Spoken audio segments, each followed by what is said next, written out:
যোৰহাটত উপস্থিত গৰিমা শইকীয়া গাৰ্গ আৰু পৰিয়ালবৰ্গ 13 দিনীয়া মাংগলিক অনুষ্ঠান আৰু ৰাজহুৱা শ্ৰদ্ধাঞ্জলিত অংশ ল'ব জুবিন গাৰ্গৰ সহধৰ্মিনী গৰিমা শইকীয়া গাৰ্গসহ পৰিয়ালবৰ্গই সোণাপুৰৰ অন্ত্যেষ্টিক্ৰিয়াস্থলীত শ্ৰদ্ধা জনাই যোৰহাট পালেগৈ পৰিয়ালবৰ্গ আমি দৃশ্য দেখুৱাই আছো ইতিমধ্যে যোৰহাটত উপস্থিত হৈছে গৰিমা শইকীয়া গাৰ্গসহ পৰিয়ালবৰ্গ আৰু কাইলৈ যেহেতু শ্ৰদ্ধাঞ্জলি অনুষ্ঠান যোৰহাট ষ্টেডিয়ামত অনুষ্ঠিত হ'ব শ্ৰদ্ধাঞ্জলি অনুষ্ঠান আজি গুৱাহাটীৰ পৰা চিতাভস্মলৈ যোৰহাটত উপস্থিত হয় জুবিন গাৰ্গৰ পত্নী গৰিমা শইকীয়া গাৰ্গৰ লগতে পৰিয়ালবৰ্গ নিয়মখিনি আছে খিনি যোৰহাটত অনুষ্ঠিত কৰা হৈছে যোৰহাটৰ ৰাইজে আৰু উজনি সমগ্ৰ ৰাইজে মিলি হেয়া অনুষ্ঠিত কৰিছে গতিকে জুবিন যেহেতু যোৰহাটৰে পুত্ৰ যোৰহাটৰে ল'ৰা সকলোৰে বুকুৰ আপোন হয় গতিকে নিজৰ ঠাইখনলৈ আহিছোঁ ক'বলৈ দুখ লগা যে শেষ কৃত্যখিনি কৰিবলৈ আহিছোঁ কাৰণ 2 বছৰ আগতে ইয়াত 50 বছৰীয়া জন্মদিন খুব উলহ মালহেৰে পালন কৰি গৈছোঁ সেই ঠাইতে উলহ মালহেৰে পালন কৰা হৈছে আৰু এইবাৰ আহিব লগা হৈছে এনেকৈ গতিকে নিজৰ মানুহৰ ওচৰলৈ আহিছোঁ কিন্তু বহুত দুখেৰে আহিছোঁ এইবাৰ কিন্তু তেওঁলোকৰ মৰম আদৰৰ বাবে আহিছোঁ আৰু জানো তেওঁৰ এইখিনি মানুহে কিমান সহৃদয়তাৰে জুবিনৰ বাবে প্ৰাৰ্থনা কৰিব জুবিনক মৰম দিব আৰু সেই আশীৰ্বাদ সদায় থাকিব যাতে যিখন পৃথিৱীলৈ গৈছে তাতো তেওঁৰ যাত্ৰা সুগম হওক সেয়াই আৰু তেওঁ সকলোৱে জীয়াই ৰাখিব সেইটোতো জানো হয় নিশ্চয় হ'ব সকলোৱে এইখিনি ইমানখিনি মৰম সকলোৰে নিজৰ ল'ৰা নহয় গতিকে আহিব সকলোৱে মৰম জনাবলৈ তেওঁ শেষ শ্ৰদ্ধা জনাবলৈ আইনৰ ওপৰত আমাৰ ন্যায় ব্যৱস্থাৰ ওপৰত সম্পূৰ্ণ আস্থা আছে গতিকে তেওঁলোকে নিজৰ ধৰণেৰে তদন্ত কৰিব আমি মাথো অনুৰোধ কৰিব পাৰোঁ বা আমি অকণমান দাবী জনাব পাৰোঁ যে যাতে খুব সোনকালে তেওঁলোকে কৰে শীঘ্ৰে আমি সেই ন্যায় পাওঁ আৰু কি হৈছিলে কি কাৰণে জুবিনে এনেকুৱা এটা মানে এই দিন আমি দেখিব লগা হৈছে সেই কথাবোৰ যাতে আমি সোনকালে জানিব পাৰোঁ গতিকে চৰকাৰে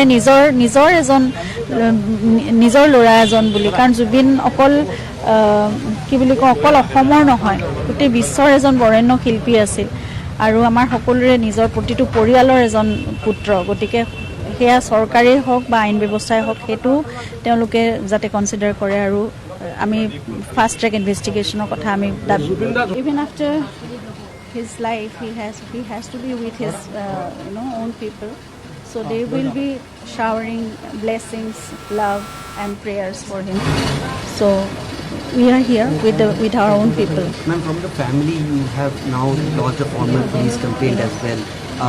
What does the family feel in terms of the circumstances under which this incident had taken place in Singapore?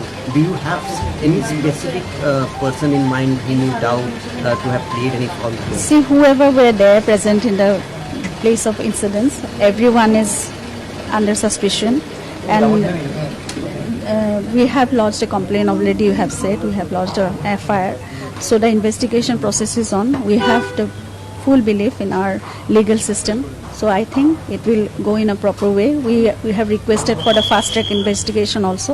So we have to know what had exactly happened on that day.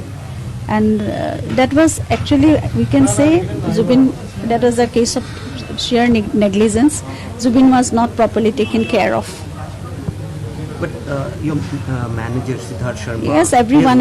He has worked for a long time. Yes, very long time. Did you ever feel that he would be negligent towards Zubin? That's what I said. Everyone was negligent. Everyone had neglected Zubin Garg. Zubin Garg is not anyone's. And he is not just a simple person. He was a legend. He was whatever we thought about him. He was much bigger than that. So he can't be treated like that. The organizers, our managers, the people in the team, the members of Assam Association, everyone, we suspect everyone now. Also, before he left, did he tell you that was he willing to go? Because we hear a lot of reports about he was not very willing to go because he had got the movie project up to be done.